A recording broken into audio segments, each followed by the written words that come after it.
Hello and welcome to एचडीसीएम।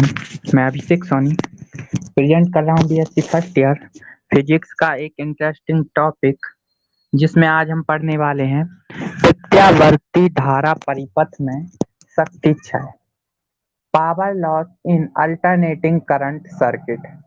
प्रत्यावर्ती धारा परिपथ में शक्ति क्षय क्या होता है, ये आज हम देखने वाले हैं आज के लेक्चर में। तो चलिए स्टार्ट करते हैं आज का लेक्चर।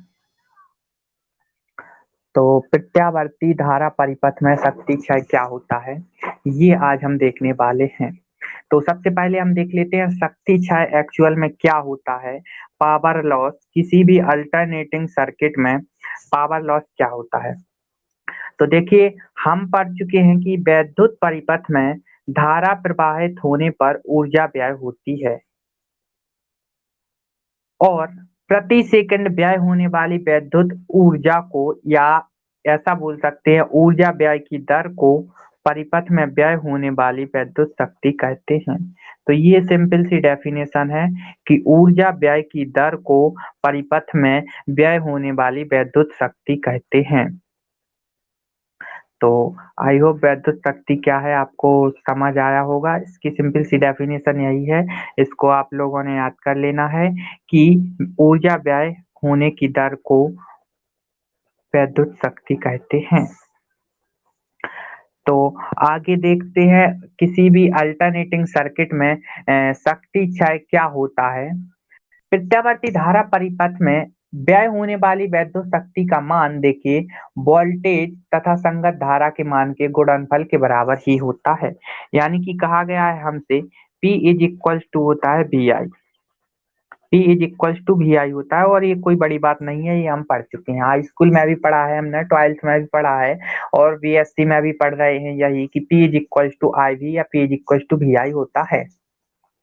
तो प्रत्यावर्ती धारा परिपथ में, यानी कि कोई भी अल्टरनेटिंग करंट सर्किट है, तो उसमें व्यय होने वाली वैद्युत शक्ति का मान वोल्टेज तथा संगत धारा, जो वोल्टेज है और उसके संगत जो धारा बह रही है यानी कि करंट, उन दोनों के गुणनफल के बराबर होता है। P is equal to VI। प्रत्यावर्ती धारा परिपथ में वोल्टेज तथा धारा के मान यावक्रीय रूप में निरंतर बदलते रहते हैं। ये वाली लाइन आपको आगे समझ आ जाएगी जब हम इसका छोटा सा डेरिवेशन करेंगे। अतः परिपथ में व्यय होने वाली वैद्युत शक्ति का मान भी निरंतर बदलता रहता है।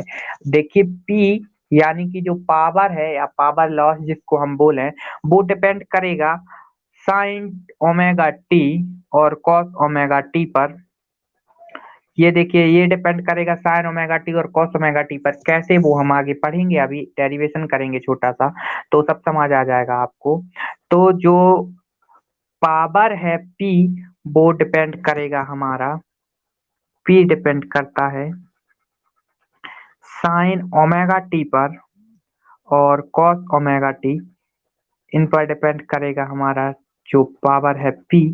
और देखिए यहाँ पे T यानी कि टाइम चेंज होगा, ये वेरी करेगा। तो टाइम के साथ साथ जो ज्यावक्रीय, ये देखिए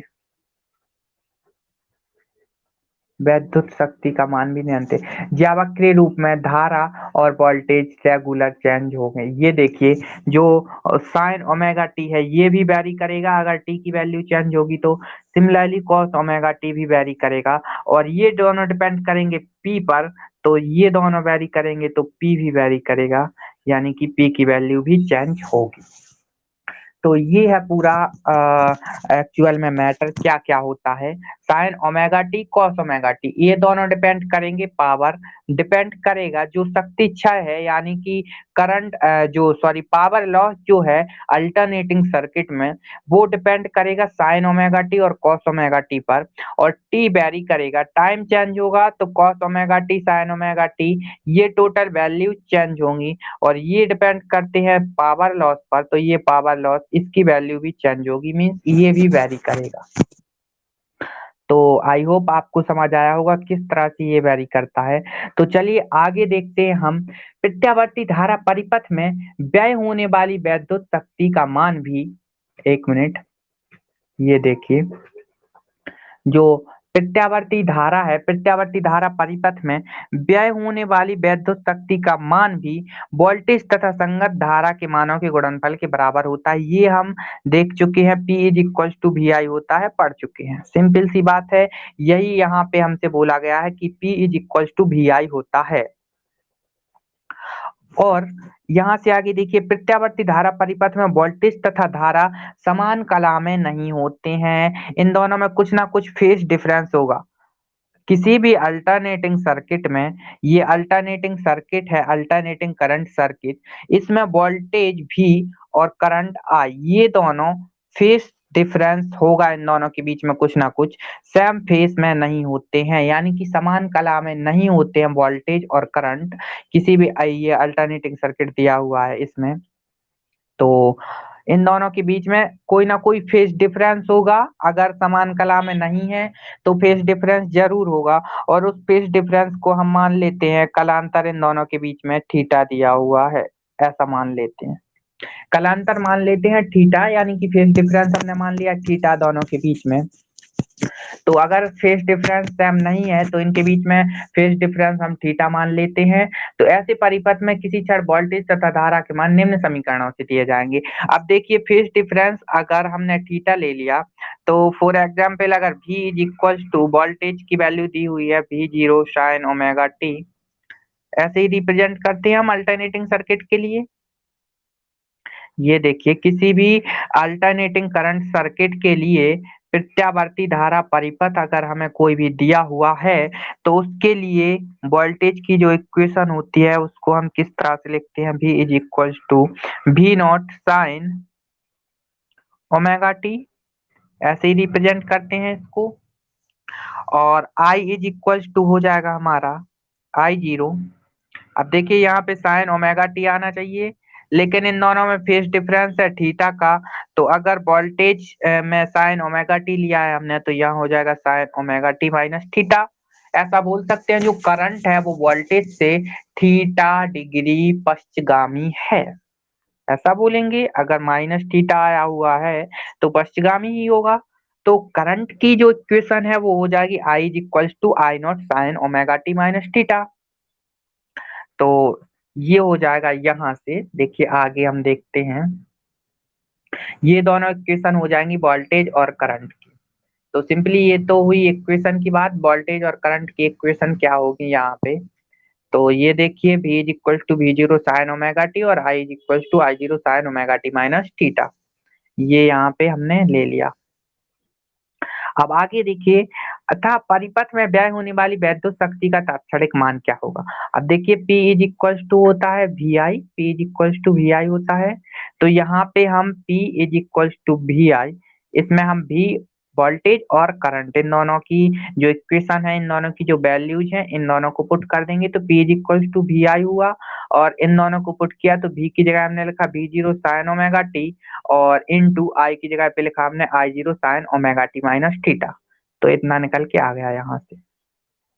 आगे देखिए, हमने क्या किया, V0 I0 इन दोनों को अलग से लिख लिया हमने, V0 यहाँ से लिया और I0 यहाँ से लिया, और इन दोनों को हमने अलग से लिख लिया। तो आगे लिख दिया V0 I0। ये देखिए यहाँ पे P equal to V0 I0 और साइन ओमेगा टी, ये देखिए ये जो साइन ओमेगा टी दिया हुआ है, ये साइन ओमेगा टी यहाँ पे लिखा हमने, और sign omega t cos theta minus, यहाँ पे देखिए sign omega T minus theta साथ में आई।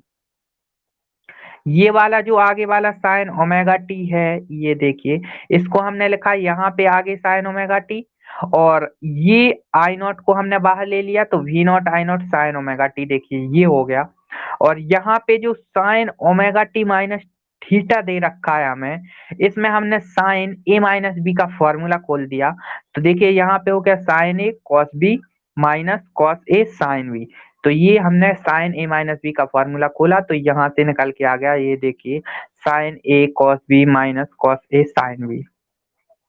तो यहाँ से देखिए V0 I0, ये साइन ओमेगा टी का हमने अंदर मल्टीप्लाई किया, तो देखिए साइन ओमेगा टी, ये हो जाएगा साइन स्क्वायर ओमेगा टी, और कॉस थीटा साथ में था तो कॉस थीटा माइनस, ये देखिए यहाँ पे साइन ओमेगा टी से मल्टीप्लाई करेंगे तो ये हो जाएगा sign omega T into cos omega t. ये देखिए अंदर cos ओमेगा टी दिया हुआ है, तो ये हो जाएगा sin omega T into cos omega t. और ये देखिए अगर यहाँ पे 2 हो तो 2 sine theta into cos theta, ये हो जाता है साइन 2 थीटा। तो आगे अगर 2 होता तो हो जाता sign 2 omega T.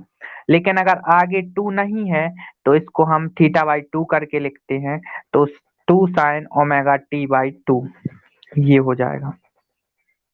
Sign 2 theta by 2 हो जाता है, या थीटा बाई 2 अगर थीटा तो साइन 2 ओमेगा टी बाई 2 हो जाएगा यहाँ से। ये फॉर्मूला, इस वाले फॉर्मूले से सिंपल सी बात है, ये ट्रिग्नोमेट्री में हम पढ़ चुके हैं ये फॉर्मूला कि 2 sine theta into cos theta is equal to sine 2 theta होता है, और 2 नहीं है तो थीटा बाई 2 एंगल में 2 से डिवाइड हो जाता है। तो वही किया हमने।